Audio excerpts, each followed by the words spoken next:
kata kita nampak pengantin sembahyang, kita akan tutuplah lagu. Macam tu lah.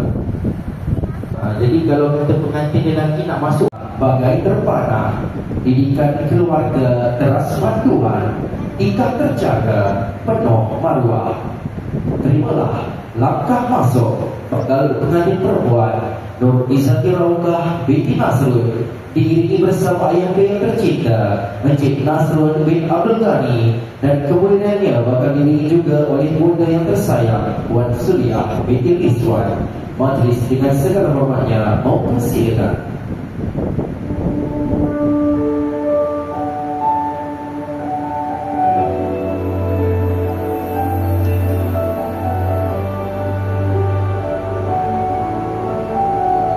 Jiwa sudah ditawan, kita tumpukan perhatian untuk menyaksikan perarakan langkah masuk bakal pengantin lelaki Amirul Ashraf bin Bunyamin masuk ke laman pernikahan. Majlis dengan segala hormatnya mempersilakan.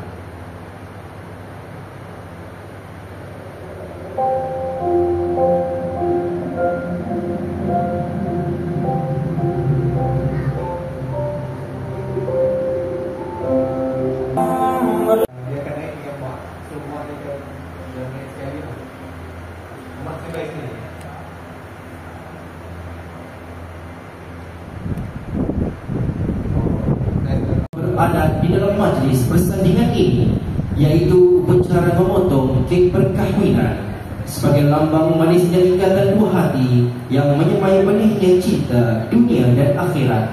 Dengan penuh takzim, majlis menjemput pasangan pengantin Raja Sehari untuk berangkat ke meja kek perkahwinan. Majlis dengan segala hormatnya mempersilakan. Boleh ke sini? Ya. Adat tuan, adat berserah, tertib sopan, mengatur langkah, adat bersirih, adat sejarah. Untuk tuan kami bersembah. Sidang hadirin sekalian, maka dengan ini diumumkan perarakan masuk Sri Kandi Manis Jelita diikuti teruna-teruna gagah perkasa yang akan membawa dulang hantaran masuk ke laman pernikahan. Dipersilakan.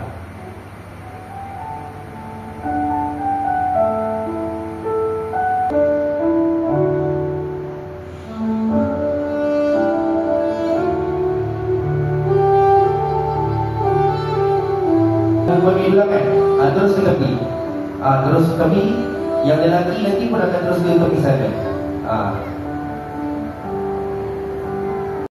Apabila ayahanda dan juga bunda maupun keluarga akan menyempurnakan istiadat salam restu ke atas mempelai yang amat dikasihi, maka dengan penuh hormat majlis mempersilakan senarai keluarga yang akan saya lafazkan nama-namanya dijemput maju ke hadapan dan tampil ke singgah sana mahligai persandingan bagi menyambut perempuan Encik Nasrul bin Abdul Ghani dan Puan Suriah binti Rizwan.